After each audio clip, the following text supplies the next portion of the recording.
প্রিয় দর্শক বন্ধুরা, উঠে আসছে অর্গানাইজার টিচার বা সংগঠক শিক্ষকদের গুরুত্বপূর্ণ কিছু খবর আপডেট।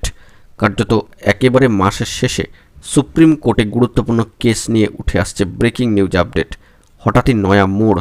অবশ্যই এই ভিডিওর মধ্যে সেই আর্জেন্ট তথ্য তুলে ধরার চেষ্টা করছি, তাই আর্জেন্ট ভিত্তিতে আপনাদের জন্য ভিডিওটি কিন্তু ক্রিয়েট করা।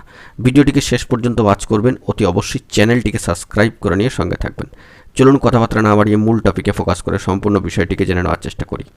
বন্ধুরা, ইতিপূর্বে অনেকবার বলেছি এবং সেই কথা কিন্তু রেখেছি।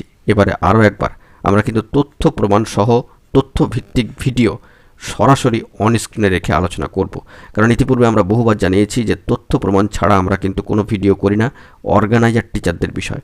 তো সরাসরি সর্বোচ্চ ন্যায়ালয় সুপ্রিম কোর্টের সাইটে গিয়ে সেখান থেকে গুরুত্বপূর্ণ কেসের স্ট্যাটাস সহ গুরুত্বপূর্ণ বিষয়টিকে দেখে নেওয়ার চেষ্টা করব। এই বিষয়কে কেন্দ্র করে চাকরি প্রার্থীরা প্রশ্ন করছেন, হঠাৎ করে নয়া মোড় তাহলে যে এলো, এবারে কি নিয়োগ ঘিরে তাহলে তোড়জোড় হবে? বন্ধুরা, বিস্তারিত আলোচনা করছি। অবশ্যই চলুন একেবারে কোর্টের সাইটে গিয়ে স্ট্যাটাস দেখে অন স্ক্রিনে যাবতীয় বিষয়টিকে আমরা একটু খেয়াল করবার চেষ্টা করি। বন্ধুরা, আমরা চলে এসেছি সরাসরি সর্বোচ্চ ন্যায়ালয় সুপ্রিম কোর্টের সাইটে এবং সেখান থেকে দেখতে পাচ্ছেন গুরুত্বপূর্ণ একটি কেসের status. West Bengal rural and urban primary organiser teachers association versus the state of West Bengal. অত্যন্ত গুরুত্বপূর্ণ একটি মামলার স্ট্যাটাস সরাসরি কিন্তু উঠে আসছে একেবারে কোর্টের সাইটে।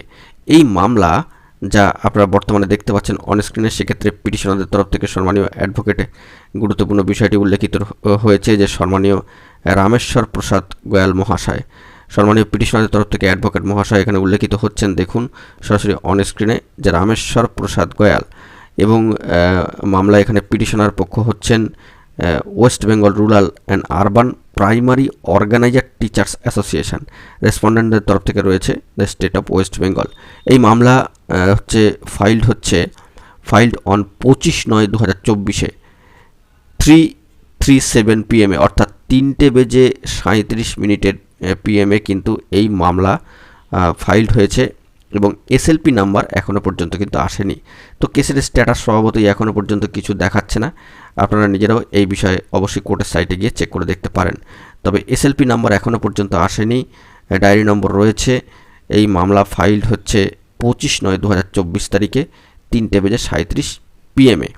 তবে এ বিষয়ে নিয়োগ ঘিরে কি তোড়জোড় শুরু হবে, এ বিষয়ে কিন্তু গুরুত্বপূর্ণ মহামান্য কলকাতা হাইকোর্টের কিছু পূর্বোক্ত মামলারও কিন্তু বিবরণ এই যে পেজ এখানে কিন্তু দেওয়া রয়েছে, সেগুলো আমরা পরবর্তী ক্ষেত্রে আরও বিস্তারিত আলোচনা করব। নিয়োগ ঘিরে তোড়জোড় শুরু হয় কিনা বা সে বিষয়ে কোনো বার্তা উঠে আসে কিনা, সে বিষয়ে এখনই কিছু বলা যাচ্ছে না, কারণ যতক্ষণ পর্যন্ত এই কেসের সর্বোচ্চ ন্যায়ালয় সুপ্রিম কোর্টে এই কেসের স্ট্যাটাসে কিছু আপডেট আসছে। এই মামলা আদেও চলবে কি চলবে না, খারিজ হয়ে যাবে কি হবে না, শুনানির ডেট পড়বে কি পড়বে না, এই নিয়ে কিন্তু এখনও কয়েকটা স্টেপ যেতে হবে, তারপরে সমস্ত বিষয়টি স্পষ্ট হবে। আপাতত কোর্টের সাইটে এই যে হঠাৎ করে নয়া মোড় এলো, সেই বিষয়ে স্ট্যাটাস সরাসরি এক্সক্লুসিভলি আপনাদের সামনে তুলে ধরার চেষ্টা করলাম। আপনারা আমাদের চ্যানেলটিকে ফোকাস রাখবেন, যাবতীয় তথ্যবহুল এই ধরনের ইনফরমেশান আমরা স্টেপ বাই স্টেপ তুলে ধরবার জন্য চেষ্টা করব এই মামলার স্ট্যাটাস সহ। তো দেখা যাক পরবর্তী ক্ষেত্রে এই বিষয়ে কী খবর আপডেট উঠে আসে। এখন এটুকুই, সকলে ভালো থাকবেন, চ্যানেলটিকে অতি অবশ্যই সাবস্ক্রাইব করে নিয়ে সঙ্গে থাকবেন। ধন্যবাদ।